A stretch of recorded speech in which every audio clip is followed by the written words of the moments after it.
നമസ്കാരം. New vision മയ്യനാടനിലേക്ക് സ്വാഗതം. Kerala state service pensioners union KSSPU കൊല്ലം Mayyanad unit സാംസ്കാരിക വേദിയുടെ പ്രവർത്തനോദ്ഘാടനവും സെമിനാറും മുതിർന്ന പെൻഷൻകാരെയും പ്രതിഭകളെയും ആദരിക്കലും ഇന്ന് ശനിയാഴ്ച രാവിലെ 10-ന് മയ്യനാട് പെൻഷൻ ഭവനിൽ വെച്ച് നടന്നു.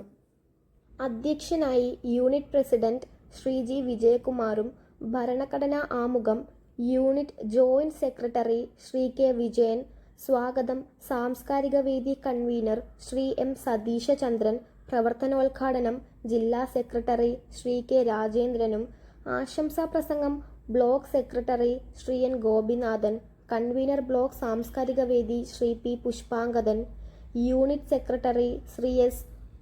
മോഹനദാസ്, വനിതാവേദി കൺവീനർ ശ്രീമതി AK ജയശ്രീ എന്നിവരും സെമിനാറിൽ വ്യക്തി, പദവി, സമൂഹം, ആനുകാലികം എന്ന വിഷയത്തിൽ അവതരണം പ്രസിഡന്റ് ഗ്രന്ഥശാല സംഘം കൊല്ലം ശ്രീ KB മുരളീകൃഷ്ണനും, ആദരവ് നൽകുന്നത് KSSPU ജില്ലാ സെക്രട്ടറി ശ്രീ K. രാജേന്ദ്രൻ, കൃതജ്ഞത unit vice president Shri K. Balachandran എന്നിവരും പങ്കെടുത്തു.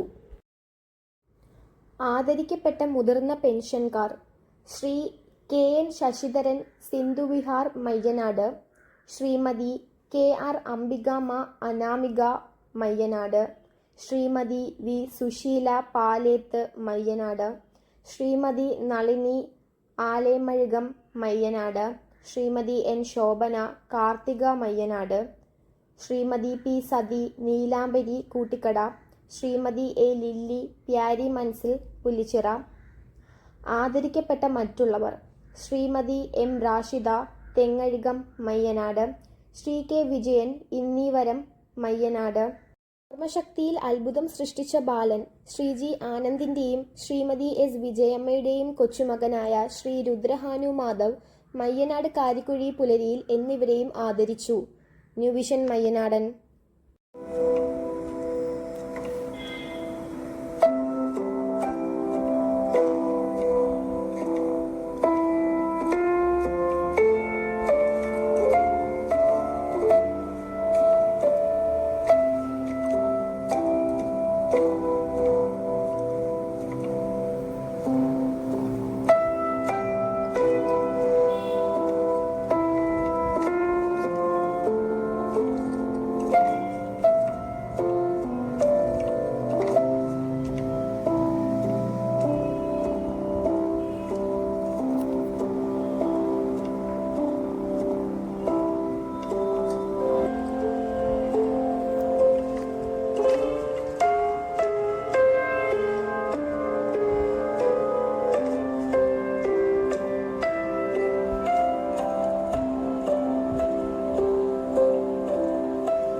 വിദ്യാഭ്യാസ മേഖലയിൽ സാർവത്രികമായിട്ടുള്ള ഇടപെടൽ ഉണ്ടാവുകയും നമ്മുടെ ഭരണഘടനയിൽ പറയുന്നത് പോലെയുള്ള ഒരു വിദ്യാഭ്യാസ പദ്ധതി കേരളത്തിൽ ആവിഷ്കരിക്കുന്നതിന് വളരെ വലിയ പരിഗണന കൊടുക്കുകയും ചെയ്തതിന്റെ ഫലമാണ് വിദ്യാഭ്യാസത്തിൽ മുന്നിൽ പോകാൻ നമ്മുടെ ഈ ആയുർദൈർഘ്യം വർദ്ധിപ്പിക്കുന്നതിനും ഒക്കെ കഴിഞ്ഞു എന്നുള്ളതാണ്. അന്നൊക്കെ നമ്മുടെ ആയുർദൈർഘ്യം എന്ന് പറയുന്നത് 50 വയസ്സിന്റെ അടുപ്പിച്ചായിരുന്നു 57 കാലഘട്ടത്തിൽ. ഇന്നത് ഏതാണ്ട് 73 വയസ്സിലാണ് ചെന്ന് നിൽക്കുന്നത്. ഇതിന്റെ എല്ലാം അടിസ്ഥാന കാരണം ആദ്യത്തെ കൂടിക്കാഴ്ചയാണ്. ഓർമ്മയുണ്ടാവും എന്ന് ഞാൻ വിശ്വസിക്കുകയാണ്. ആദ്യമായിട്ട് ഹനുമാനെ ശ്രീരാമൻ കണ്ടുമുട്ടുന്നത് വനമധ്യത്തിൽ വെച്ചാണ്. വേഷപ്രച്ഛന്നനായി നടക്കുന്ന ഹനുമാനെയാണ് ശ്രീരാമൻ കണ്ടുമുട്ടുന്നത്. വേഷപ്രച്ഛന്നനായി നടക്കാൻ കാരണം അന്ന് ഹനുമാൻ സുഗ്രീവന്റെ ആശ്രിതനായിട്ട് ദാസനായിട്ട് നടക്കുകയാണ്.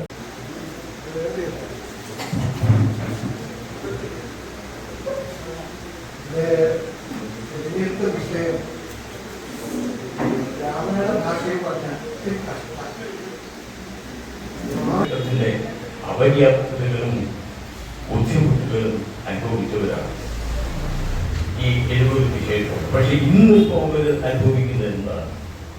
ഇന്നിന്റെ എല്ലാ സൗഭാഗ്യങ്ങളും അന്നത്തെ അരാജകത്വവും അപര്യാപ്തതയും ഉൾക്കൊണ്ടുകൊണ്ട് തന്നെ ഇന്നിന്റെ എല്ലാ സൗഭാഗ്യങ്ങളും സാങ്കേതിക മേന്മകളും